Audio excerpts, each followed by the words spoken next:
Welcome back. You're still watching The Globe. Executives from various African trading blocs are set to meet in Rwanda next week to draw strategies on how they can tap into the opportunities offered under the African Continental Free Trade Area. The landmark agreement signed in the Rwandan capital in 2018 envisions a continental market of 1.2 billion people with a combined gross domestic product of more than $3.4 trillion. Business executives from trading blocs in East and Southern Africa are gearing up for a meeting in the Rwandan capital that could change the way business is done in Africa. The East African Community, Common Market for East and Southern Africa, and the Southern African Development Community will be seeking to jointly position themselves to benefit from the Africa Continental Free Trade Area Agreement, or AFTA. Currently, 49 out of 54 African Union member states have signed and ratified the AFTA agreement, making them eligible to trade with each other. Recently, 6 countries, including Tanzania, were chosen to pilot the agreement. Once the agreement is up and running, all 54 states are expected to be able to access each other's markets and sell goods produced in their countries. This, according to the World Bank, will lift 30 million of Africa's poorest people out of poverty. However, the sticking point to the agreement taking off has been the preferential rules of origin on sensitive goods. Member states can't seem to agree on tariffs on goods like textiles and apparel, sugar and sugar products, goods produced in special economic zones, edible oils, and motor vehicles. The AFTA Secretariat, however, hopes that the scheduled meeting will provide solutions to current challenges, helping to make intra-African trade a reality. Isaac Lukando, SABC, Dar es Salaam. Well, for a preview of what we can expect from the gathering, we're now joined by Zambian economist Yusuf Dodia, who's also a regular contributor on the program. Yusuf, always good to talk to you. Thanks so much indeed for joining us. Great to be with you, Peter. All right. You know, we should be excited about the African Continental Free Trade Area and all the talks about it and around it. But it's starting to sound like something that keeps on about to take off. Absolutely. You see, the challenges that we have had in Africa is trying to recognize each other's strengths and weaknesses as we try to integrate at a regional basis and now at a continental level. And the strengths and weaknesses need to be addressed in order for the different countries to be able to engage into some kind of regional trade that will benefit both parties or all parties. Now, when we look at the history we've had with, for example, the South African Customs Union, SACU, it's made up of 5 countries. That's Lesotho, Namibia, Swaziland, and Botswana, and of course South Africa. Swaziland now known as Eswatini. And because there was no focus on trying to see how the smaller member states are going to benefit out of it, South Africa became the big brother, and literally the other 4 countries became dumping grounds for South African products. Now, that's a history that we don't want to repeat with the rest of Africa. So the big challenge we have had is that we've been signing these free trade area agreements at the Southern African Development Community level, at the Common Market for East and Southern Africa level, and now at the Africa Union level, but not really looking at the technicalities of how the different countries will enter into the free trade area, how they will open their countries for business, and what areas they may want to protect because of the level of development that they are at.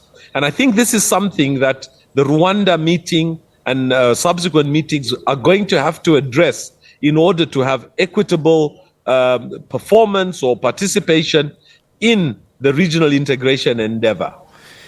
So how do we really take off? Because some people would tell you that this thing was signed 2018. but it's still easier for me to move my goods into France, into the United Kingdom, than it is into a neighboring state? Well, I think there's a couple of things that can be done. The first thing is I think African airlines should focus on connecting with Africa. Lusaka to Mozambique, to Maputo, is via Johannesburg. Lusaka to Rwanda in Angola is via Johannesburg. Lusaka to Kinshasa, the capital of DRC, is via Johannesburg. And that shows you that even though we're physical neighbors to these three countries, getting there is like traveling to Europe. So we need to focus on developing our regional airlines to be airlines that are flying amongst African countries rather than targeting the wider world, like across the oceans. That's one thing.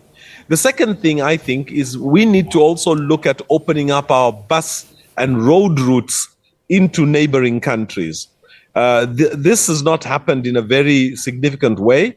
For Zambia, our biggest routes are via Zimbabwe and Botswana into South Africa. And of course, we go into the Democratic Republic of Congo, and we also go through via Tanzania. But we have almost zero road connection in a significant way with a neighbor like Mozambique or a neighbor like Angola. And I think these are some of the mechanisms that African states need to work on to be able to start encouraging cross-border trading, because cross-border trading takes place with a government and without a government. The idea is to formalize it, to enhance it, and to ensure that regional trade is accepted, that Zambians appreciate seeing Zimbabweans doing business in Zambia, and that we appreciate doing business with our colleagues in Congo, and they also accept us in the same way. Because governments can sign agreements, but it is actually citizens of these countries that need to embrace these agreements. You see what is happening in South Africa just quite recently with a rape of some girls, and it's being blamed on foreigners who are living in South Africa. This comes because the citizens are not participating in the regional integration mechanism that the various governments are trying to put in place. Whilst these leaders talk at this gathering in Rwanda, could they be paying attention to something that's happening off the field, as it were? Because what we're seeing is the United States is on the continent resetting its relationship with Africa.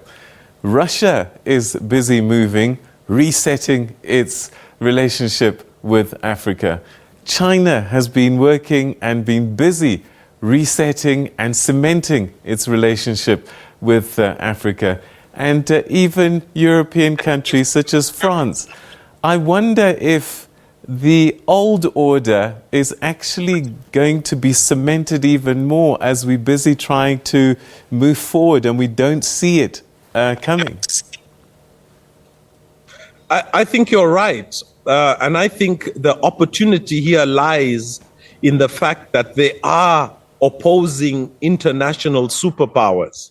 Russia and America are not basically playing the same economic game. Neither is China playing the same game as America or the European Union. So as Africa, we have an opportunity to take the best deal that works for us. In other words, we should not be trying to recreate the old colonial past. We need to create a more selective and open choice future.